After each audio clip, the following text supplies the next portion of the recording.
One day ক্রিকেটে বেশ কয়েক বছর ধরেই ভালো খেলছে বাংলাদেশ জাতীয় ক্রিকেট দল। দ্বিপাক্ষিক সিরিজ বাদেও বহুজাতিক কিংবা আইসিসি আয়োজিত টুর্নামেন্টেও নিজেদের সরব উপস্থিতি জানান দেয় মাশরাফি মুর্তজার দল। সেই ধারাবাহিকতায় চলতি বছর হতে যাওয়া ওয়ানডে বিশ্বকাপেও ভালো করবে বাংলাদেশ জাতীয় ক্রিকেট দল, এমনটাই প্রত্যাশা দেশের ক্রিকেট ভক্ত এবং সমর্থকদের। তবে শুধু ভক্ত সমর্থকরাই নয়, ভিন্ন ভিন্ন সময়ে বিশ্বকাপে বাংলাদেশের ভালো করার সম্ভাবনার কথা বলেছেন অনেক নামি দামি তারকা এবং ক্রিকেট বিশ্লেষকরা।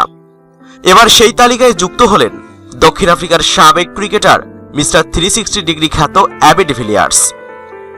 তিনিও বিশ্বাস করেন বিশ্বকাপে ভালো করবে বাংলাদেশ জাতীয় ক্রিকেট দল। রংপুর রাইডার্সের হয়ে বিপিএল খেলতে বর্তমানে বাংলাদেশে অবস্থান করছেন ডিভিলিয়ার্স। শনিবার নিজ দলের ছুটির দিনে চট্টগ্রাম ক্লাবের টেনিস কোর্টে কথা বলেছেন সিনিয়র ক্রীড়া সাংবাদিকদের সঙ্গে। সেখানে তিনি জানান বাংলাদেশ দলের ব্যাপারে নিজের মূল্যায়ন। এবারের বিপিএলে বাংলাদেশি ক্রিকেটারদের কেমন দেখছেন জানতে চাওয়া হলে ডিভিলিয়ার্স বলেন, নিশ্চিত করে বলতে পারবো না, কারণ খুব কাছ থেকে তাদের বেশি দেখার সময় হয়নি। তবে দলটিতে বেশ কয়েকজন অভিজ্ঞ ক্রিকেটার রয়েছে।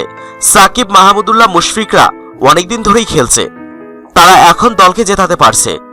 আসলে সবচেয়ে বড় কথা হলো মাঠের মাঝখানে গিয়ে আপনি পরিকল্পনা কাজে লাগাতে পারছেন কিনা।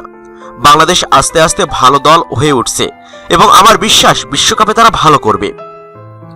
কথার ফাঁকে বাংলাদেশ জাতীয় ক্রিকেট দলের বিশ্বকাপ সম্ভাবনার ব্যাপারে তো কথা বলে ফেললেন ডিভিলিয়ার্স, কিন্তু নিজ দেশ দক্ষিণ আফ্রিকার ব্যাপারে কি ভাবনা তার? প্রতিবার বিশ্বকাপ জয়ের আশা নিয়ে খেলতে গিয়ে হতাশায় শেষ করার ধারা কি ভাঙতে পারবে প্রোটিয়ারা? কি ভাবছেন ডিভিলিয়ার্স? শোনা যাক তার জবানিতেই। দক্ষিণ আফ্রিকার এবারের দলটি বেশ ভালো। আসলে বিশ্বকাপে সবাই ভালো, সবারই সুযোগ থাকে ট্রফি জেতার, আর আমিও কৌতূহল নিয়ে দেখব টুর্নামেন্টটা। কিছুদিন ধরে দক্ষিণ আফ্রিকা ভালো ক্রিকেট খেলছে, দলে দারুণ একটা ভারসাম্য তৈরি হয়েছে। আমি তো অবশ্যই আশা করি এবার দক্ষিণ আফ্রিকায় বিশ্বকাপ জিতবে। আন্তর্জাতিক ক্রিকেট সাইড রেখে ফেরা যাক বিপিএলে। এবার এই প্রথম বাংলাদেশের এই ফ্র্যাঞ্চাইজি ক্রিকেট লিগে খেলতে এসেছেন ডিভিলিয়ার্স। কেমন উপভোগ করছেন এখানে? উত্তরে ডিভিলিয়ার্স বলেন, খুবই ভালো লাগছে এখানে। চমৎকার একটা দলে ভালো কিছু বন্ধু পেয়েছি, টানা 3টা ম্যাচও জিতলাম। সব মিলিয়ে দলটা দারুণ ছন্দে আছে, সবার অবস্থান ভালো। মাঠে অনেক দর্শক হচ্ছে দেখলাম, মানুষের খেলাটার প্রতি ভীষণ আগ্রহ আছে এখানে। সব মিলিয়ে খুবই উপভোগ করছি টুর্নামেন্টটা।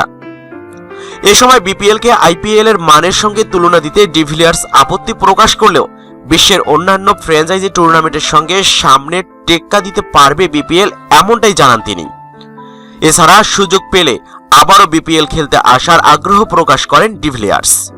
তিনি বলেন, আইপিএল এর মতো অতটা ভালো বলবো না, খুব বেশি দিনও তো হয়নি বিপিএল এর। আইপিএল 11 বছর ধরে হচ্ছে, বিপিএল এর এবার 6ষ্ঠ আসর, কাজেই এটির বয়স এখনো খুব বেশি নয়। তবে এর অন্যান্য টুর্নামেন্টের সঙ্গে বিপিএল এর প্রতিদ্বন্দ্বিতা হতেই পারে। আমারও ইচ্ছা আবারও এখানে আসব। দর্শক মন্ডলী, অ্যাবি ডিভিলিয়ার্সকে আবারও আপনারা বিপিএল এর সামনের আসরগুলোতে দেখতে চান কিনা আপনার মতামতটি জানিয়ে দিন ইউটিউব চ্যানেল মিক্সার ওয়ার্ল্ডকে। আপনার মতামতটি জানাতে ভিডিওটির নিচে কমেন্ট বক্সে কমেন্ট করুন।